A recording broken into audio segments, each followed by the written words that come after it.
কাশফুলের কাব্য লিখেছেন নির্মলেন্দু গুণ। ভেবেছিলাম প্রথম যেদিন ফুটবে তোমায় দেখব, তোমার পুষ্পবনের গাথা মনের মতো লিখব। তখন কালো কাজল মেঘ তো ব্যস্ত ছিল ছুটতে।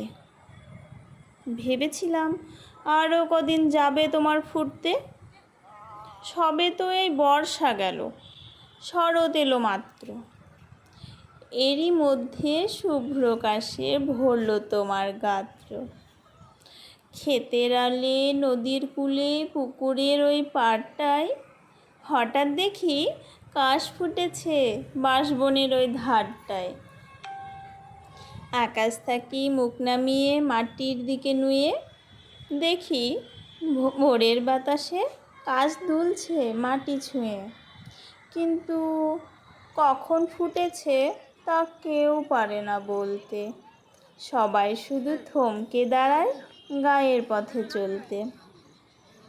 উচ্চদোলা পাখির মতো কাশবনে এক কন্যে তুলছে কাশের ময়ূর চূড়া কালো খোপার জন্যে।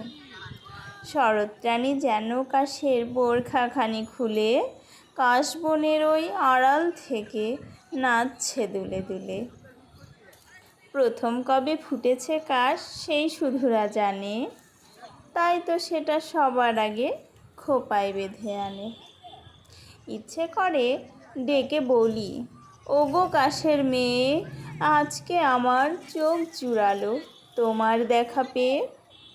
তোমার হাতে বন্দি আমার ভালোবাসার কাশ, তাই তো আমি এই শরতে তোমার ক্রীতদাস। ভালোবাসার কাব্য শুনে কাশ ঝরেছে যেই, দেখি আমার শরৎরানী কাশবনে আর নেই। নমস্কার, আমি তিথি সরকার। আবৃত্তিটি কেমন লেগেছে জানাবেন, আর যদি ভালো লেগে থাকে তাহলে একটি শেয়ার করে দেবেন।